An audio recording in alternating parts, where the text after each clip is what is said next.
Very good morning to all of you. So, dear students, today our topic is nitration of alkanes. जो हम discuss कर रहे हैं chemical properties of alkanes. तो chemical properties of alkanes में हम कुछ रिएक्शंस जो हैं डिस्कस की हैं. तो today we will discuss the nitration of alkanes. Nitration क्या होता है? हम है replacement of hydrogen atom by nitro group. इसमें क्या होता है, हाइड्रोजन एटम को रिप्लेस किया जाता है with the nitro group to form the nitro alkanes. तो नाइट्रो कंपाउंड जो है इसमें बन जाते हैं एज अ प्रोडक्ट. क्लियर? तो रिएक्शन जो होते हैं in presence of concentrated nitric acid होती हैं. तो reaction takes place in presence of reagent concentrated nitric acid हम लेते हैं. तो here we have taken the example. For example हमने लिया है हेक्सेन, बिकॉज इट जो मोस्ट जो रिएक्शन जो होते हैं normally occur in the hexane and higher members. तो लोअर मेंबर्स में नाइट्रेशन नहीं होते हैं. ये हायर मेंबर्स हेक्सेन और हेक्सेन से आगे जो है हायर मेंबर्स हैं उनमें नाइट्रेशन होती है. इसको हम हीट करेंगे विथ कंसनट्रेट HNO3 से. तो यहाँ पर क्या होता है, यहाँ पर their original formation of water. पहले यहाँ पर वाटर मॉलिक्यूल यहाँ से निकल जाता है, एक हाइड्रोजन इसमें से और OH from this nitro group, sorry from the nitric acid. तो यहाँ से निकलता है वाटर एंड जो नाइट्रो ग्रुप है फिर यहाँ पर अटैच हो जाएगा in the formation of nitro alkanes. Clear?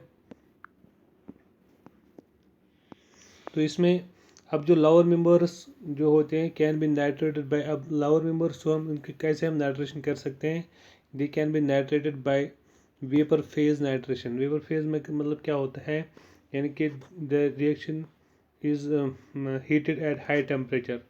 High temperature पे हम इसको नाइट्रेशन करते हैं, that is at temperature of 773 kelvin.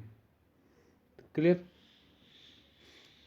But this reaction अब द लोअर मेंबर जब हम इनको नाइट्रेशन करेंगे एट हायर टेम्परेचर पर, देयर ओकर the cleavage of carbon carbon bond also. क्योंकि कार्बन हाइड्रोजन बॉन्ड ब्रेक होता था तो नाइट्रो ग्रुप यहाँ पर ऐड हो जाता था. देखिए यहाँ पर कार्बन कार्बन बॉन्ड जो है दे आल्सो गेट्स क्लीव्ड. तो cleavage nitro carbon carbon bond भी ब्रेक होता है along with the break down of carbon hydrogen bond, जिसकी वजह से क्या होता है, mixture of products will be formed. तो जैसे हम देखें डिफरेंट डेरिवेटिव जो बन जाते हैं. फॉर एग्जांपल इथेन हमने लिए हैं in presence of nitric acid vapour phase nitration, यानी कि इनको इसको हीट करना है up to when it forms vapours.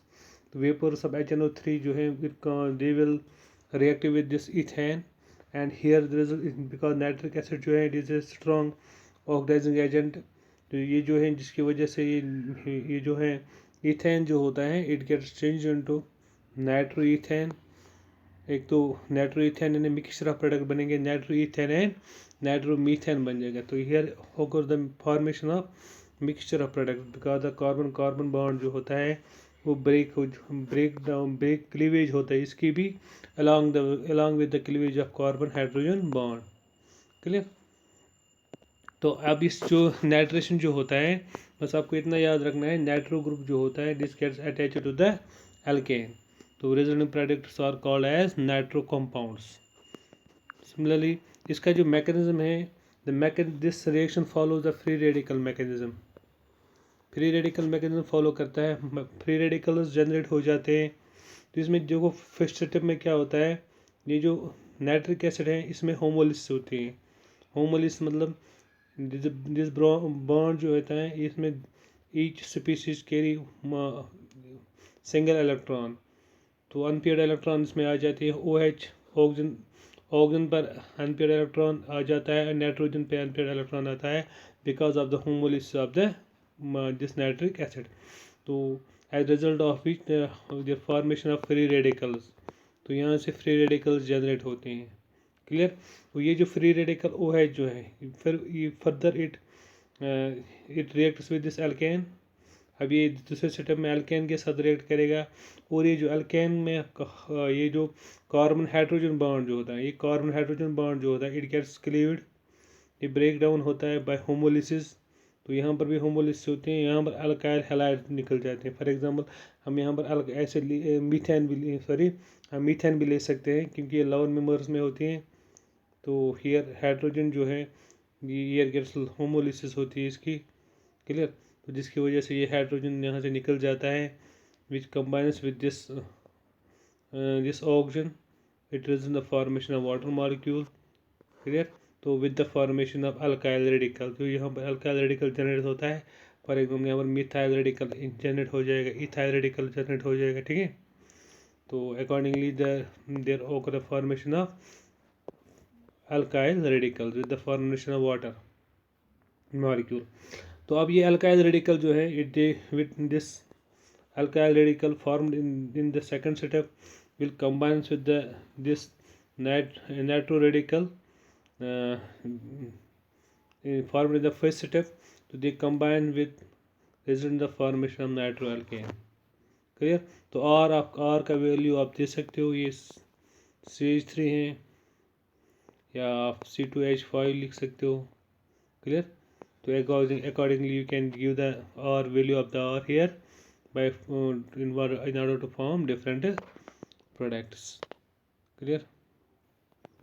तो ये नाइट्रेशन जो होती है, तो हायर मेंबर्स में you can carry out the nitration by heating, जैसे नॉर्मल टेम्परेचर पर इसको हीट करेंगे तो नाइट्रो एल्केन्स बन जाते हैं। लेकिन लोअर मेंबर जो है इनकी नाइट्रेशन जो होती है एट हायर टेम्परेचर पे होते हैं, यानी वेपर फेज नाइट्रेशन हो जाती है उनकी, और यहाँ पर मिक्सचर ऑफ प्रोडक्ट्स बन जाते हैं।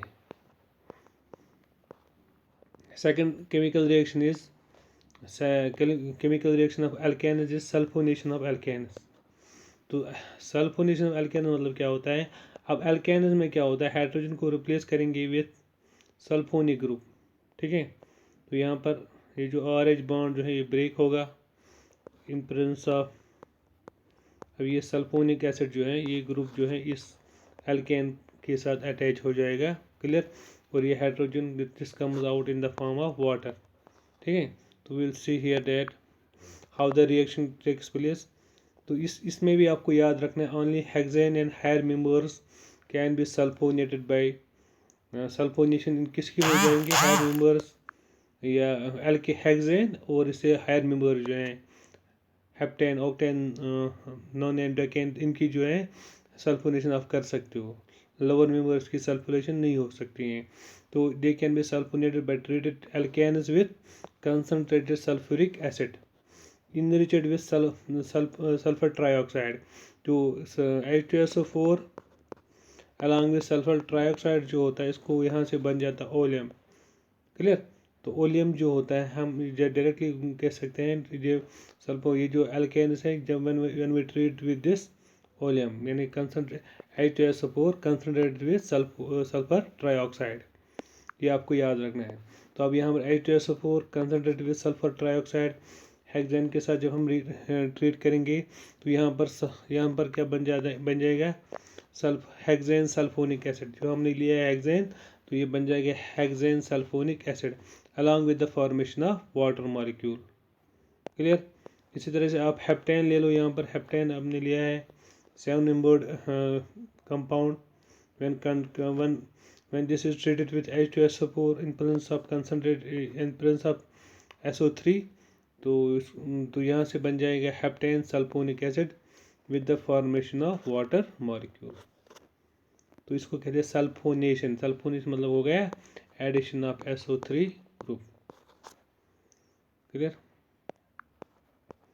अब ये जो रिएक्शन जो होती हैं हाउ दिस हैपन, इसका मैकेनिज्म क्या है, mechanism similar to that of the above nitration reaction का मैकेनिज्म जो है वैसा ही इसका भी है। इसमें भी क्या होता है H2SO4 जो होता है H2SO4 की में क्या होता है OH जो होता है, ये OH जो है ये निकल जाता है बाय होमोलिसिस, ठीक है।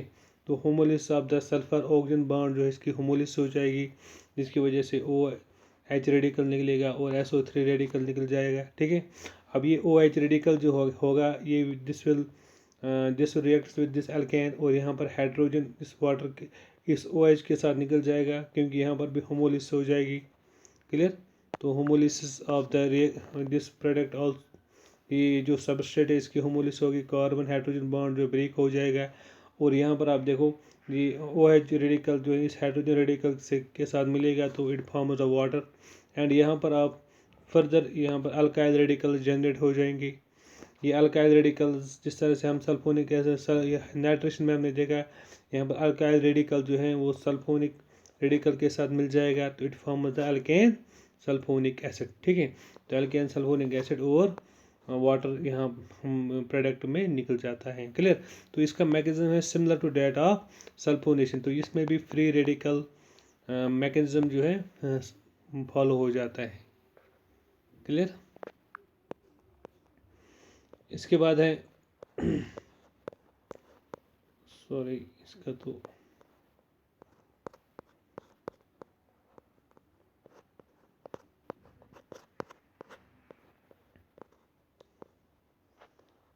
इसमें थोड़ा रिएक्शन हाफ ही आ गई है। अब ज़रा इसको देखो, इसमें क्या होता है। First we will see here that इस ऑक्सीडेशन रिएक्शन। ऑक्सीडेशन रिएक्शन जो होती है, ऑक्सीडेशन किनकी करनी है, अल्केन्स की करनी है। तो ऑक्सीडेशन में हम देखेंगे एक तो होती है केस जिस कॉल्ड हियर कंप्लीट ऑक्सीडेशन और कंबशन। जब ऑक्सीडेशन करेंगे हम अल्केन्स की, अगर कंप्लीट ऑक्सीडेशन मतलब क्या होता है, in presence of excess of oxygen. जब ऑक्सीजन एक्सेस में होता है तो वहाँ से उस वक्त कंप्लीट ऑक्सीडेशन हो जाएगी। ठीक है, oxidation means addition of oxygen, addition of oxygen. तो एडिशन ऑफ ऑक्सीजन की वजह ये जो है इसको कहते हैं, दूसरा नाम कंबशन भी क्या कहते हैं, क्योंकि अगर हम एल्केन्स की बात करेंगे, अगर हम आप लोगों ने कंबशन रिएक्शन पढ़ी होंगी, क्योंकि इन ये जो कंबशन रिएक्शन जो होते हैं इससे क्या होता है, they are highly exothermic reaction. Highly exothermic मतलब जिससे बहुत ज़्यादा हीट यहाँ से प्रोड्यूस हो जाती हैं, इसलिए हम हाइड्रोकार्बन्स को एज ए फ्यूल भी इस्तेमाल करते हैं। क्लियर, जो हम फर्दर हम देख सकते हैं। तो यह ऑक्सीडेशन मतलब क्या होता है, कंप्लीट ऑक्सीडेशन मतलब यहाँ पर एक्सेस ऑफ ऑक्सीजन लेते हैं। फॉर एग्जाम्पल हमने मीथेन लिया है, जिससे हियर मीथेन, इसको ट्रीट करेंगे विथ ऑक्सीजन के साथ, यहाँ से कार्बन डाइऑक्साइड गैस और वाटर, ठीक है, और प्लस हीट निकलती है। तो हीट यहाँ से जनरेट हो जाती है। तो one of the important thing आपको याद रखना है, जब भी हाइड्रोकार्बन की कंबशन करेंगे हम या ऑक्सीडेशन करते हैं हम, तो कंप्लीट कंबशन में क्या होता है, कार्बन डाइऑक्साइड, वाटर और वहाँ से हीट जनरेट हो जाए। तो कार्बन डाइ ये जो एल्केन जो है they can get transform into carbon dioxide and water.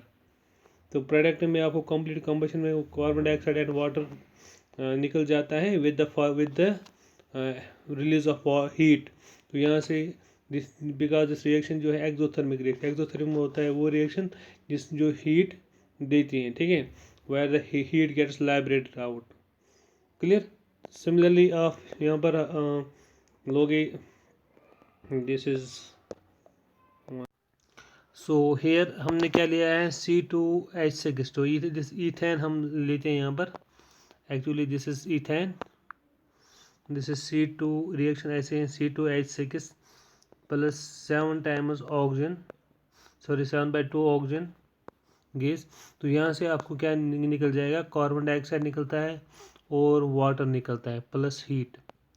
तो हेयर रिएक्शन में क्या होता है, आप मीथेन लो या ईथेन लो, तो यहाँ पर आप कार्बन डाइऑक्साइड प्रोडक्ट में बन जाएगा और वाटर प्रोडक्ट में बन जाएगा with the formation with the liberation of heat.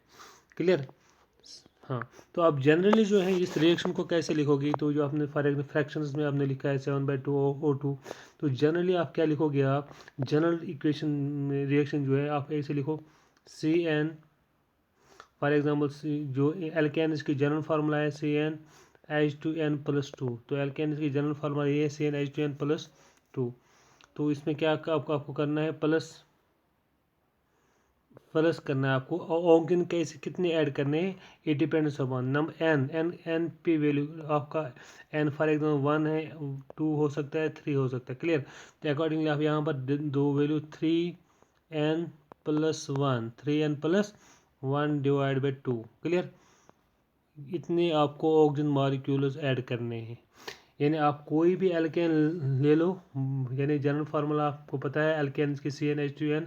For example आपने लिया है यहाँ पर n का वैल्यू, फॉर एग्जांपल हमने लिया है यहाँ पर n का वैल्यू 2, डेट इज हमने इथेन लिया है तो n का वैल्यू हमने 2 लिया है।